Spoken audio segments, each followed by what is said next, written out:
Hi, my name is Renee Helmrex. Welcome to the YouTube Talk2Dream.news channel. Today I have a story that indicts the Vancouver police chief of crime, and I'm not really sure what the legal criminal thing is, but I know that it's bad. This is really bad. This is a horrible story, okay? So I'm holding a coffee cup here to remember. I called the police on the 14th of June.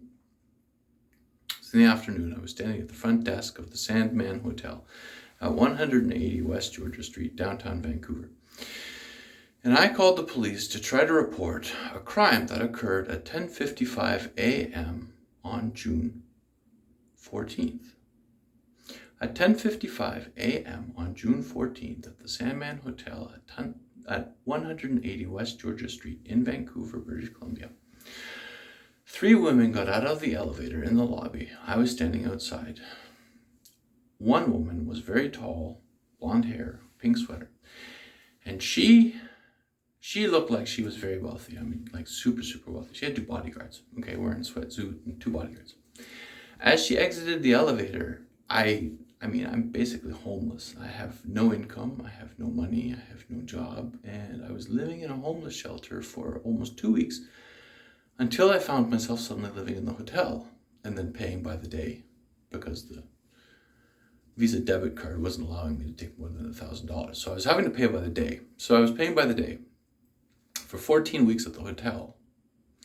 And the managers never told me that I was a bad person, nothing like that. As a matter of fact, the manager dialed the police for me on the 14th of July.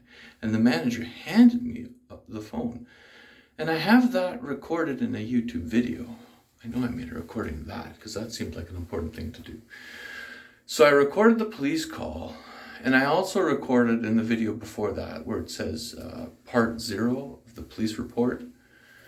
And I think I called it the Sandman Hotel. You can find that in the YouTube Talk2Dream.news YouTube channel, the same where you're watching this video. So in that earlier video, the part 0 video, I'm actually explaining to the manager about the exiting of the... Oh no, I explained to the manager the first time I met the bodyguard.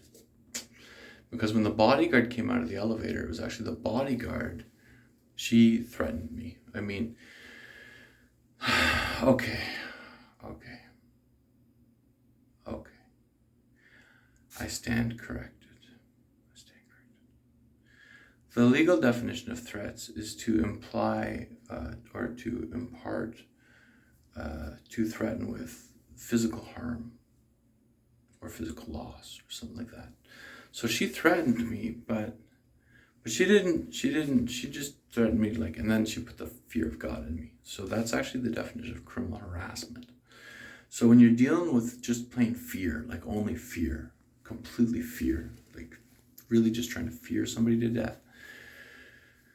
I mean, this woman, so the legal definition of the charge is criminal harassment, and that's to cause reasonable fear for safety. And jumping on somebody for simply asking somebody, please, can you help somebody out with some advice on how to not be homeless and broke, is not incorrect. You're allowed to do that.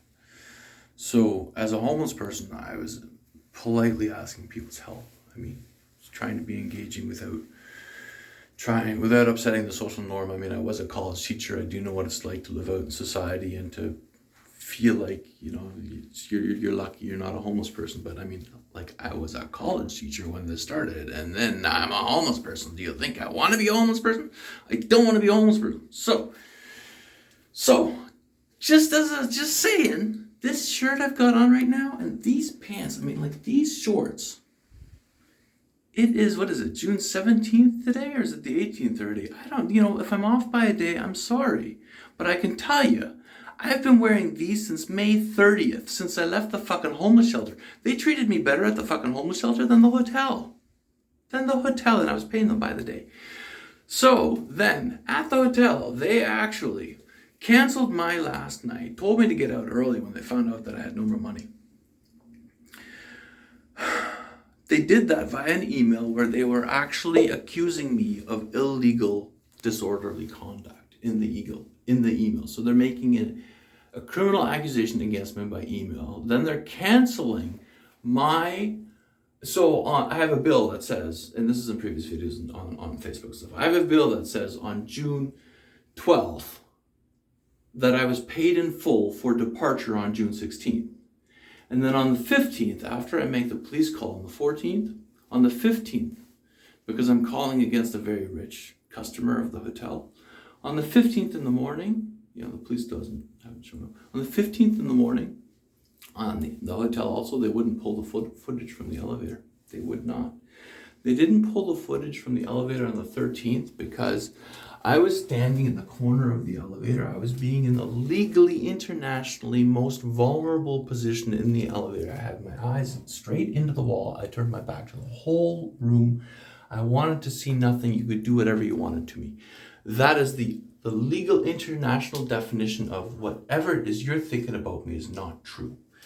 Because these three girls already were thinking that I am trying to do something to them or something bad. And without even speaking anything, I uttered 3 words, but 2 of them were a contraction. I said, I'm speechless. And then I walked to the corner of the elevator.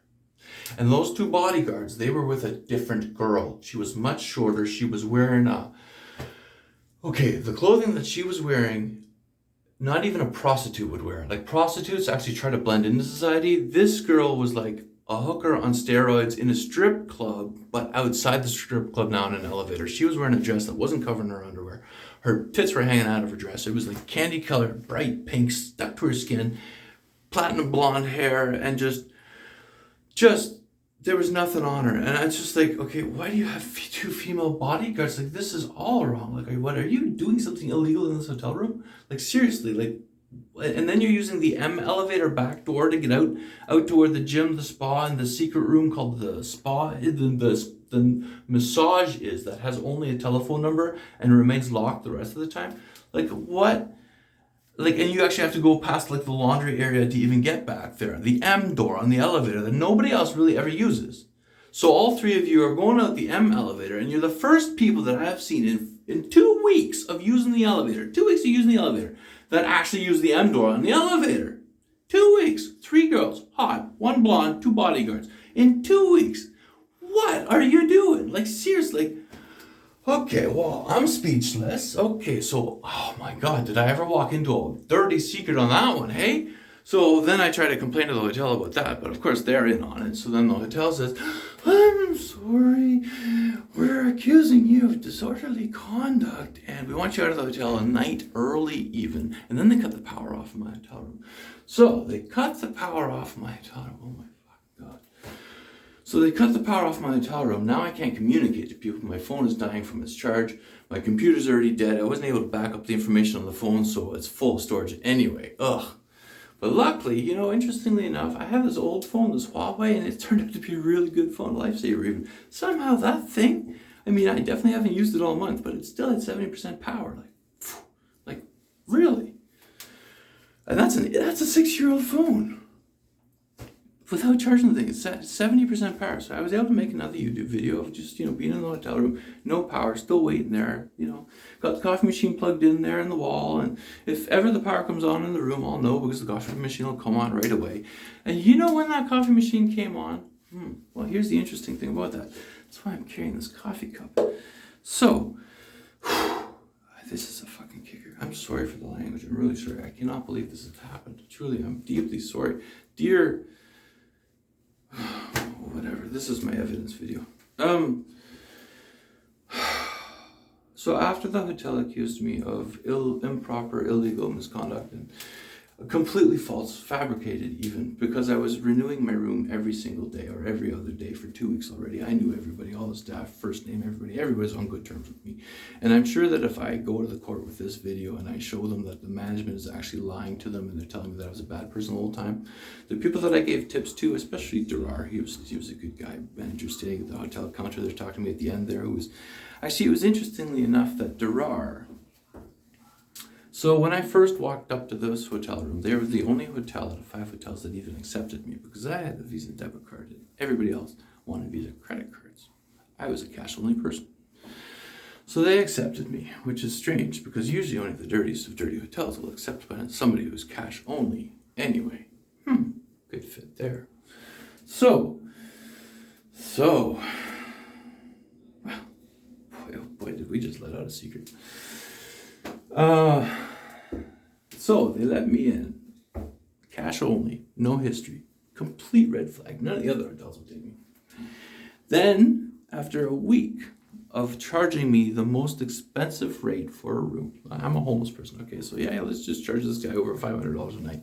So they charged me over $500 a night, and I paid that with a big thank you. I said, oh, thank you. I mean, I got nowhere else to go. Like, who even knows how $10,000 got into my bank account for me to be able to afford all this while I was staying in a homeless shelter the last 2 weeks? I mean, oh my fucking God. Like, anyway, thanks God. So I know we all don't always, we always don't agree on God, but I just want to tell you from the bottom of my heart that I know that you maybe don't believe in God, and I'm just saying that's okay. That's okay. I just want to say thank you, God. Thank you for the $10,000 that let me stay in this dirty hotel where, after 2 weeks, then I called 911 on the 15th of June, which is the day after I called the non-emergency line. I called 911 now, and I said, hey, you know what? The director of operations of the Sandman Hotel downtown Vancouver at 180 West Street, his name apparently is Paul Bannis, and he just sent me an email accusing me of disorderly conduct. Like, does he think he's honest in this by putting his name and his reputation behind this? Like, what is he talking about? Okay, well, 911, emergency? Yes.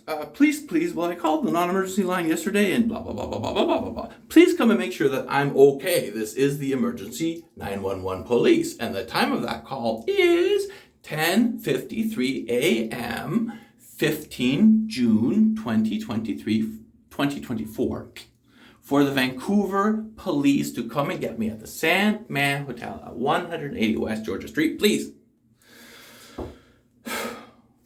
10:53 a.m. on 15 June 2024, like just a couple days ago. 911 police.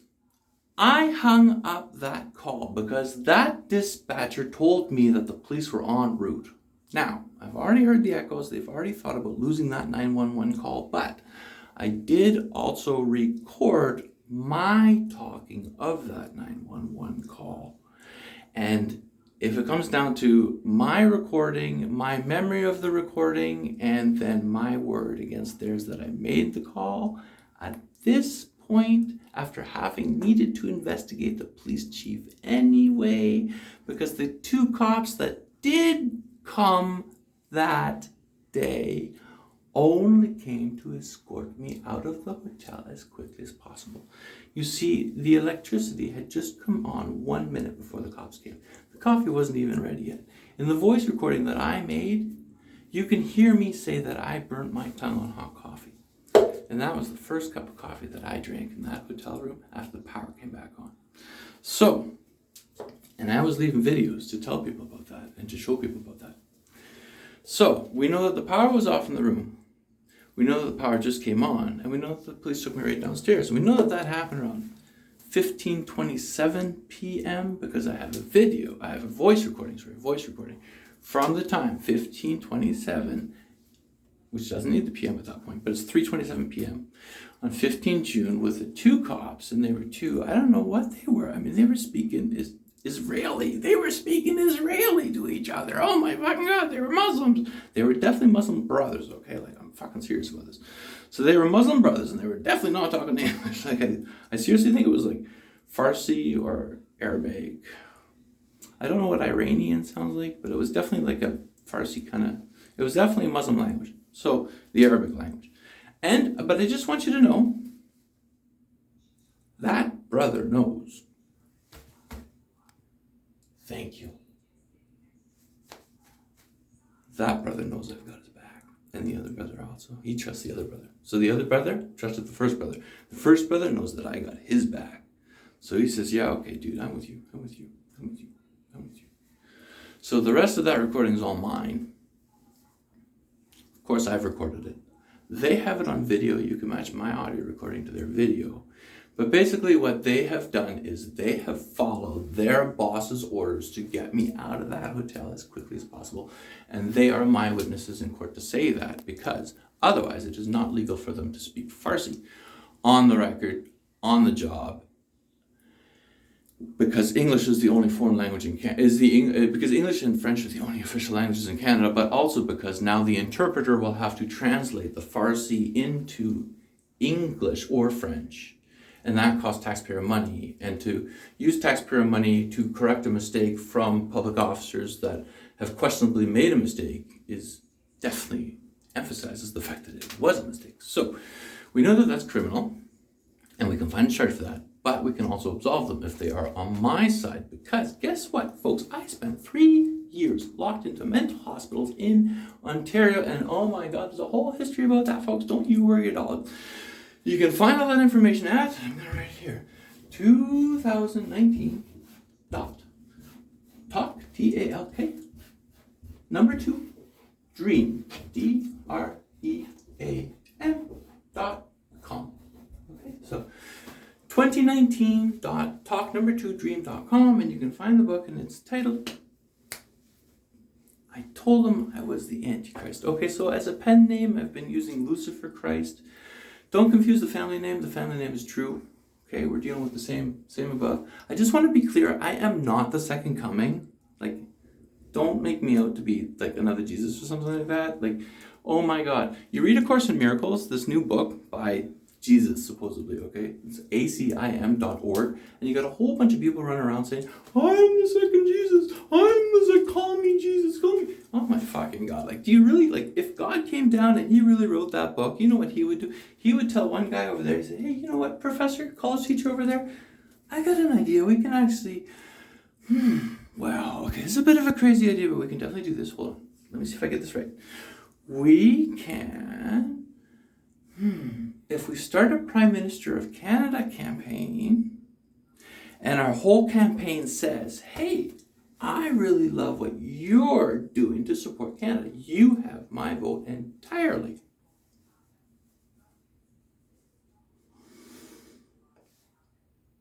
If you can promise to nominate me to His or Her Majesty of the Queen of to His or Her Majesty the Queen of King of England as the Governor General of Canada. And then you can say that to all of the different candidates of all of the different prime minister elections, in all of the different elections of prime ministers. And eventually they're going to say, well, okay, so this video is actually his official public request to the UK King or Queen to nominate this gentleman as the legal King of Canada? Why? Oh, well, okay, well, if you want the details, this is see the details part. So we're going to get to that part now. In the Canadian Constitution,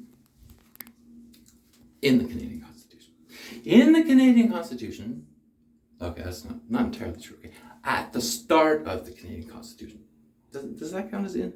Okay, maybe it counts as in. At the start of the Canadian Constitution, it says, Canada is founded upon God, G-O-D, God. Let me say thank you. Let me say thank you again. And then this is about the time when I would go out and I would pick up my pipe and I would light it up and I would ponder and I would, this is a pipe ponder. God, what do I do next? And then God will say, well, just continue on for all eternity. You know, it's just like that little space right there. It says, see the details for all eternity. Oops, sorry. That's even a mirror. So then the reflection comes back, and then you get all the rest of the laws. Now, okay, honestly, I don't know if many people understand this or not, but the first constitutional law in Canada, okay, this is a bit of a shock, and it took me a while to understand it, and I was a college prof, okay? Honest to God. Really. But the thing about being a teacher is we have a way of really simplifying the complicated down. Like, this is why people love us, because we can simplify shit. So here's how it goes. The first article of Canada's Constitution actually says, if ever something happens to in any way endanger the legal stability of Canada, the regular laws don't apply. That is literally their response to the God law. So So their response basically says, okay, like this guy really has to be fucking God if he's going to come along. Otherwise, we're going to kick him fucking out of the chair. So he's got to find a fucking way. So wouldn't you know it? So there's this guy right now, and he's in Vancouver, and he's hiding in a bathroom. Imagine that. And he's making a video about having just had incriminated the entire Vancouver team, they call it. It's actually the city council. Anyway, definitely at least the police chief, who's Adam Palmer, and the director of operations of the Sandman Hotel, who's Paul Van, is off running an organized crime syndicate, folks, because he was the only he was only part of the crew that had the email with the fire escape plan, which put the hawk holes under their asses and caused them to hop like Easter bunnies and get into action and call the fucking police that the 911 dispatcher said were already on the way, but the hotel staff said, don't enter, everything's fine, situation's under control. So after that, no matter what the police were going to say, it was all going to incriminate them. Unless those two officers become my sworn witnesses to their testimony in my recording of that whole event, which you can find linked in the folder called Vancouver Police Act. The link in the featured post at renee4pm.com, and you're specifically looking for an M4A file, and it's 36 minutes and 13 seconds long, and that's the featured post at renee4pm.com. The Facebook page via that. I mean, someone told me if you just search Renee4pm, my Facebook page sometimes comes up, but you don't go for that. Just like it's an actual website. It's like a website, okay? Like no joking about this. You can type it into Google. Just open your Google browser. Google. Don't even fucking go to Facebook. You don't even need Facebook. Just go to Google. You don't need Facebook. Go to Google. If you don't have a Facebook account, that's okay. You don't need a Facebook account. Go to Google. Type Renee. Here we go. Type. Start here. And I put this one. Good. Okay. Renee. RENE 4 PM.com. That's all. Type that. And then push search. And then you get a website. And that website will be my Facebook page. And then the top post there, the featured post, that one there, if you open that one up, it'll have a link to a PDF document, and that's the emails that I've been sending to the Vancouver City Council. But actually, you know what? You don't want just that email. The top link there should be the folder to all the emails. So just open the folder, and then you can have a picture of the two witnesses. You can have a voice recording of the two witnesses. You can see them, like, I turned the recording on as they were kind of at the door coming in. I just moved the stuff from the door. I think there's a picture of it. I'll check if I put a picture of that online. Maybe I'll put a picture of that online. I did, I think. It's somewhere. It has my pipe on it because I emailed it to them. It's in an email, I think. Okay, I'll post that too. I can post that too, now that I said it. I'll remember to do that when I finish the video here. Yeah. Okay, well then just Renee4pm.com. Oh, and I'm running for Prime Minister of Canada. Oh, and yeah, I'm serious about the Governor General part. And there is that God clause. And there are the details. So basically I'm the boss of Canada now. And so we're going to actually, so the last little part of this plan, oh, this is beautiful. So the psychiatrists in Ontario they actually threatened me and extortion is the charge, and bribery is there. And I have all that evidence, and I got to put it on the internet still. It's actually in a video that I've been trying to make, and that up above is actually after me to go get this video online. So that has the evidence that you need to arrest the psychiatrists, and that will be, I guess, the next video after this. But I've been working on that one for a long time. And then when we go to see the psychiatrists, then the psychiatrist will have to double check and make sure that all of this stuff is without delusion. Because if it's without delusion, that means it can't possibly be schizophrenic. And if I'm not possibly schizophrenic, it more or less means that for the last 12 years, I was absolutely pummeled and abused by the world's legal system. I mean, I ate Taiwan. Yum. 6 years in their legal system. Can you imagine what a foreigner who's self-aware can do? I mean, that's just embarrassing. Oh, and by the way, Taiwan is actually a dictatorship. That's their secret. They're a dictatorship. They claim to be a democracy, but they're actually a dictatorship. And they're unlawfully stealing the name China from China, and China's complaining about it. That's what that whole argument's about. And really, that's what that whole argument's about. And they claim to be a democracy, but if you read it's called the Constitution of the Republic of China, which is actually Taiwan's supreme law. If you read that in Article 4, it says that the people of China have the legal authority over the territory of China. And in 1947, when that document was made, it was all of China. And then, so that document declared all of China a democracy. And then in 1949, 2 years later, there was this dictator who was running a political party, and he called himself the Grand General. And the Grand General refused to have a public election that would result in anyone else being the boss except him. So, the people revolted against this guy, and this guy ended up fleeing to Taiwan, telling the world that he is taking the government with him. So he still controls the government of China from Taiwan. Basically, the guy was a psychopath. So he's still he's still telling the world that he controls the government of China from Taiwan. The USA is kind of backing this guy. I mean, they committed some atrocities against China in the name of this guy, but that's kind of their own paranoia about communism, which they really don't need to have. Like, they really don't need to have that. And then there's, do you even understand how the Red Army started? Let's just get into this for a second, okay? So the Red Army, really. Okay, so Dan asked me this the other day, and I had to explain it all to Dan. Okay, so we think of the Red Army as the army of China, but in fact, the Russians have a Red Army also. So stop thinking about it like a red fucking army, okay? It's not a red fucking army. Think about it as the color red, the same as the color blue, the same as the color green, the same as the color yellow, the same as the color whatever, okay? They're all just different colors. For example, in Canada, the Greenpeace political party, I think, is green. Green, right? Green. Okay, green. Wow. Green for us means good luck. It means leprechauns. Well, for them, red means luck. It's just different. It's the other side of the world. It's just different. For them, red means luck. Now, unfortunately, and this is the really stupid part, so green in Ontario means green peace. Or in Canada, it means Greenpeace. But over in Taiwan, the Green Party, which is now, I think, or was recently, the official democratic presidency of Taiwan. Okay, now that's their words for it, okay? They're calling it the official democratic presidency. We're going to figure all this out, so just hold on. But they're calling it the Green Party. What I'm just trying to say is that their Green Party does not mean Greenpeace Party, and it doesn't mean environmentally friendly party. I mean, in Canada, green is the environmentally friendly party. But their green is like, I don't know if it's the Canadian Liberal Party, which is actually the Red Party. I mean, in Canada. But so, like, geez.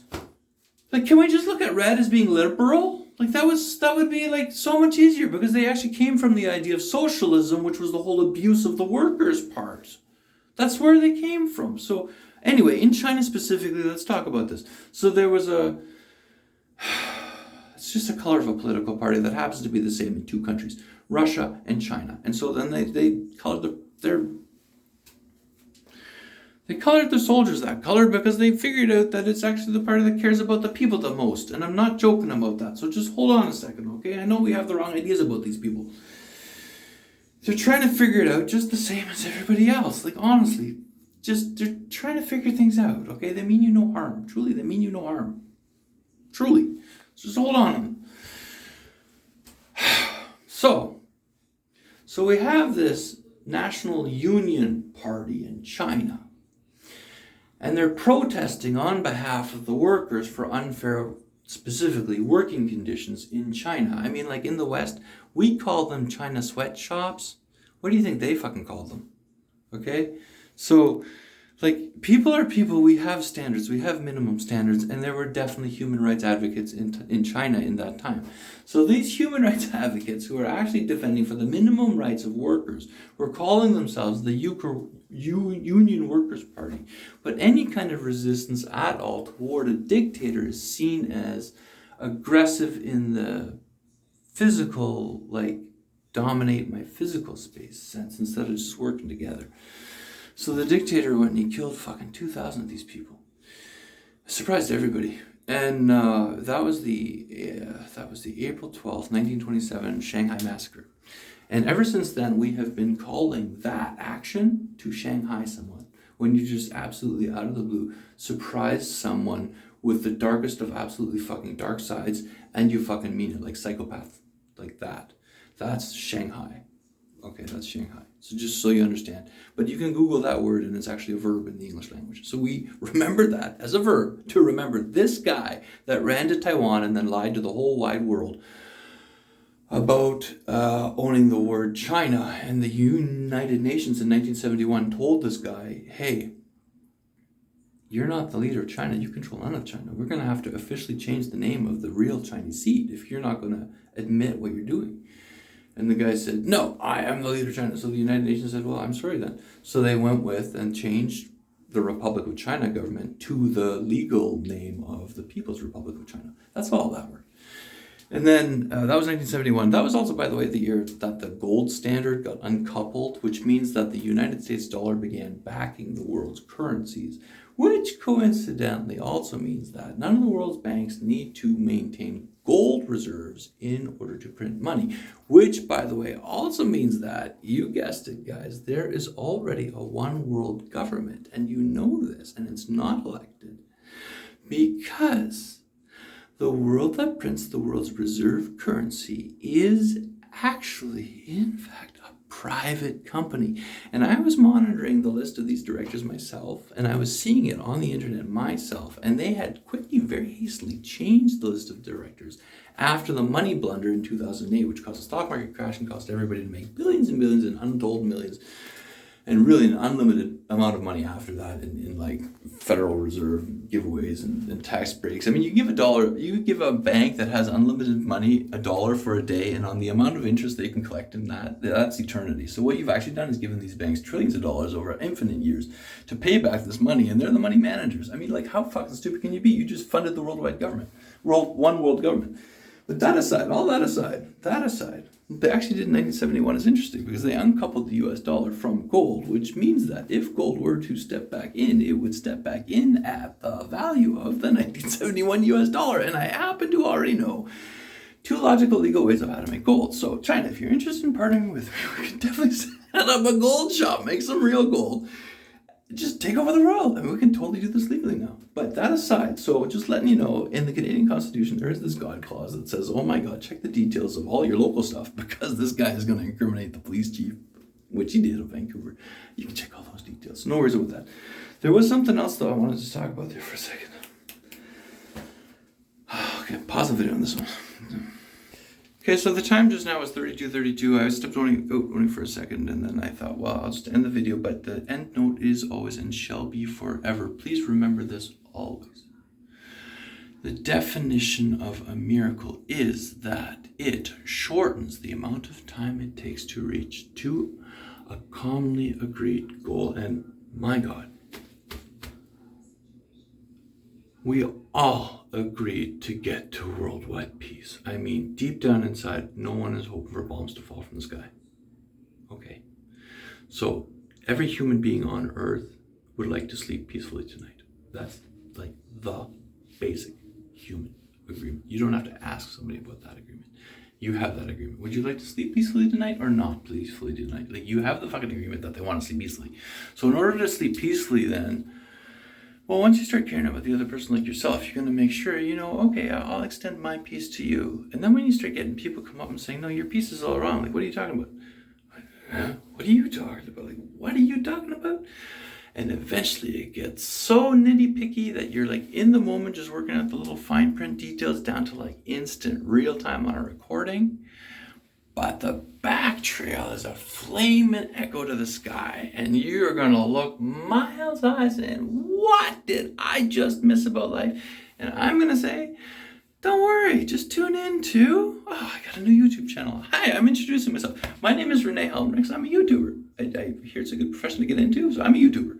So you're listening to the talk2dream.news channel, and that's a website. And that goes to a YouTube channel. Right now, it just goes to a video of my friend Dan and I. I think I linked it to the YouTube channel. I was having some trouble making it there for a while, but it's relatively new. You probably haven't heard of it. That's okay. You can share the video with anybody else you want. I mean, it's a real incredible story. And yeah, and look for part 2.